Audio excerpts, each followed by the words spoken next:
Hello friends, കുറേ ആയി നമ്മുടെ ചാനലിൽ വീഡിയോസൊക്കെ ഇട്ടിട്ടല്ലേ. അപ്പോൾ കുറേ തിരക്കും കാര്യങ്ങളൊക്കെ ആയിട്ട് ഡിലേ വന്നത്. ഇപ്പോൾ വീണ്ടും നമ്മൾ ചാനലിൽ വീഡിയോ ഇട്ട് തുടങ്ങാമെന്ന് വിചാരിക്കുന്നു.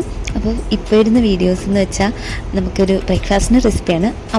അപ്പത്തിനൊപ്പം കഴിക്കാൻ പറ്റിയൊരു ടേസ്റ്റി കിഴങ്ങ് കറിയുടെ റെസിപ്പിയാണ് കേട്ടോ. അപ്പോൾ നമ്മൾ വീഡിയോ വീണ്ടും സ്റ്റാർട്ട് ചെയ്യാൻ പോവാണ്. എല്ലാവരുടെയും സപ്പോർട്ട് ഉണ്ടാവണം. അപ്പോൾ ഒട്ടും താമസിയാതെ നമുക്ക് നമ്മുടെ വീഡിയോയിലേക്ക് പോവാം. അപ്പോൾ ആദ്യം തന്നെ നമുക്കത് അപ്പത്തിൻ്റെ മാവൊക്കെ എടുത്ത് വെച്ചിട്ടുണ്ട്. ഇത് വെച്ച് നമുക്ക് അപ്പം ചുട്ടെടുക്കാം. ഈ അപ്പത്തിൻ്റെ മാവ് ഉണ്ടാക്കുന്നത് റെസിപ്പി, അതായത് ഇതെങ്ങനെ പുളിപ്പിക്കണം, നമുക്ക് ഈസി ആയിട്ട് എങ്ങനെ റെസിപ്പി ഉണ്ടാക്കിയെടുക്കാം എന്നുള്ളതിൻ്റെ വീഡിയോ ഞാൻ സെപ്പറേറ്റ് ചെയ്യുന്നതായിരിക്കും. അപ്പത്തിനൊപ്പമുള്ള കിഴങ്ങറിക്ക് വേണ്ടി ഞാനൊരു 3 ഉരുളക്കിഴങ്ങാണ് കേട്ടോ ഇവിടെ എടുത്തിരിക്കുന്നത്. ഇത് നന്നായിട്ടൊന്ന് പീൽ ചെയ്തെടുത്ത ശേഷം ചെറിയ കഷ്ണങ്ങളായിട്ട് നമ്മൾ മുറിച്ചെടുക്കുന്നുണ്ട്. കിഴങ്ങ് മുറിക്കുന്ന സമയം കൊണ്ട് തന്നെ നമുക്ക് അപ്പം ഇവിടെ റെഡി ആയിട്ടുണ്ട്.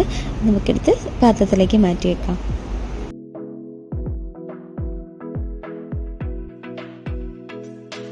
ഇനി നമുക്കിതിലേക്ക് സവാളയാണ് വേണ്ടത്. ഞാനിവിടെ ഒരു മീഡിയം സൈസ് സവാള എടുത്തിട്ടുണ്ട്. ചെറിയൊരു കഷ്ണങ്ങളായിട്ട് ഇതിനെ മുറിച്ചെടുക്കുന്നുണ്ട്. ഉരുളക്കിഴങ്ങിൻ്റെ കഷ്ണത്തിനൊക്കെ വലിപ്പത്തിനനുസരിച്ചാണ് മുറിച്ചത്. പിന്നെ ഇത് നമ്മളൊരു പാത്രത്തിലേക്ക് മാറ്റിയ ശേഷം ഇതിലേക്ക് സവാളയും കൂടെ പച്ചമുളകും, പിന്നെ ഇതിലേക്ക് മെയിൻ ഇൻഗ്രീഡിയൻസ് ആയിട്ട് വേണ്ടത് പെരുംജീരകമാണ് കേട്ടോ, വലിയ ജീരകം. ആ ജീരകം കൂടി ചേർത്ത് കൊടുക്കുന്നുണ്ട്. പിന്നെ കുറച്ച് മഞ്ഞൾപ്പൊടി ചേർത്ത് കൊടുക്കുന്നുണ്ട്. ഇനി ഇതിലേക്ക് ആവശ്യത്തിനുള്ള വെള്ളവും കൂടി ചേർത്ത് കൊടുത്ത ശേഷം നമുക്ക് നന്നായിട്ടൊന്ന് അടുപ്പിൽ വെച്ച് വേവിച്ചെടുക്കാം. ഇനി തുറന്ന് നോക്കുമ്പോൾ നമ്മുടെ ഉരുളക്കിഴങ്ങൊക്കെ ഒരുവിധം വെന്ത് വന്നിട്ടുണ്ട് കേട്ടോ. ഇനി നമുക്കിതിനെ അരപ്പ് തയ്യാറാക്കാം. അതിനുവേണ്ടി ആദ്യം നമ്മൾ തേങ്ങ ചിരവി എടുക്കുകയാണ്. ഇനി ചിരവി വെച്ച തേങ്ങ നമ്മളൊരു മിക്സി ജാറിലേക്ക് ഇട്ട് കൊടുക്കുകയാണ്. മിക്സിയിലിട്ടാണ് കേട്ടോ നമ്മൾ അരപ്പ് അരച്ചെടുക്കുന്നത്. കല്ലിൽ വെച്ചരയ്ക്കാൻ സൗകര്യമുള്ളവർക്ക് അങ്ങനെയും ചെയ്യാം. ഇനി ഇതിലേക്ക് നമ്മൾ 1 സ്പൂൺ പെരുംജീരകം കൂടി ചേർത്ത് കൊടുക്കുകയാണ്. ഇനി കുറച്ച് മഞ്ഞൾപ്പൊടി ചേർത്ത് കൊടുക്കുന്നുണ്ട്. ഇനി ഇതിലേക്ക് നമ്മൾ ഒരു ചെറിയ കഷ്ണം സവാളയും കൂടെ ചേർത്ത് കൊടുക്കുകയാണ്. ഇനി കുറച്ച് കറിവേപ്പിലയും കൂടെ ഇതിലേക്ക് ചേർത്ത് കൊടുക്കാം. ഇനി ആവശ്യത്തിനുള്ള ഉപ്പാണ് കേട്ടോ ചേർത്ത് കൊടുക്കുന്നത്. അടച്ച് വെച്ചിട്ട് ഇനി നല്ല രീതിയിൽ നമുക്ക് ഗ്രൈൻഡ് ചെയ്തെടുക്കാം. നമുക്കിതിലേക്ക് കുറച്ച് വെള്ളം കൂടി ചേർത്ത് കൊടുക്കാം.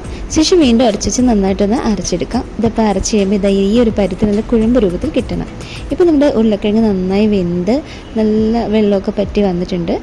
ഇനി നമ്മൾ ഈ അരച്ച് വെച്ചിരിക്കുന്ന അരപ്പ് ഈ ഉരുളക്കിഴങ്ങിലേക്ക് ചേർത്ത് കൊടുക്കുകയാണ്. ഇനി നമുക്ക് ചാറിന് ആവശ്യമായിട്ടുള്ള കുറച്ച് ചെറു ചൂടുവെള്ളം കൂടി ചേർത്ത് കൊടുക്കുന്നുണ്ട്. ഇത് നന്നായിട്ട് ഇളക്കി യോജിപ്പിച്ച ശേഷം നമുക്കിതിനെ ഒന്ന് തിളപ്പിച്ചെടുക്കേണ്ടതുണ്ട്. ഈ അരപ്പിൻ്റെ പച്ചമണമൊക്കെ ഒന്ന് മാറി കിട്ടാൻ വേണ്ടിയാണ് നമ്മൾ ഇതിനെ തിളപ്പിച്ചെടുക്കുന്നത്. ഇതിനെ താളിക്കാൻ ആവശ്യമുള്ള ഇൻഗ്രീഡിയൻസ് ആണ്. കുറച്ച് ഒരു 1/2 സ്പൂൺ തേങ്ങ എടുത്തിട്ടുണ്ട്, ചെറിയ ഉള്ളി എടുത്തിട്ടുണ്ട്, വറ്റൽമുളകും കറിവേപ്പിലയാണ് കേട്ടോ എടുത്തിരിക്കുന്നത്. ഇനി ചെറിയ കടായി അടുപ്പിൽ വെച്ച ശേഷം അതിലേക്ക് നല്ല വെളിച്ചെണ്ണയാണ് കേട്ടോ ചേർത്ത് കൊടുക്കുന്നത്. വെളിച്ചെണ്ണ ചേർത്താലേ നല്ല ടേസ്റ്റ് ഉണ്ടാവുള്ളൂ. ഇനി അതിലേക്കൊരു 1/2 സ്പൂൺ കടുക് ചേർത്ത് കൊടുക്കാം.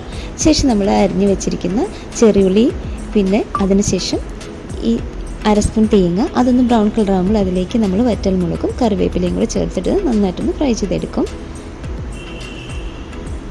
ഇത് നന്നായിട്ടൊന്ന് വറുത്ത് വരുമ്പോൾ ഇതിലേക്കൊരു 1/4 ടീസ്പൂൺ മുളക് പൊടി കൂടി നമ്മൾ ചേർത്ത് കൊടുക്കുന്നുണ്ട്.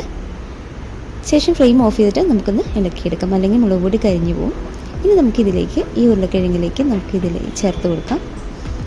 ഇത് താളിച്ചൊഴിച്ച ശേഷം ഒന്ന് നന്നായി മിക്സ് ചെയ്തെടുക്കാം. ഈ സമയത്ത് ഉപ്പ് ആവശ്യമാണെങ്കിൽ നമ്മൾ ഉപ്പിനും കൂടി ചേർത്ത് കൊടുക്കാം കേട്ടോ.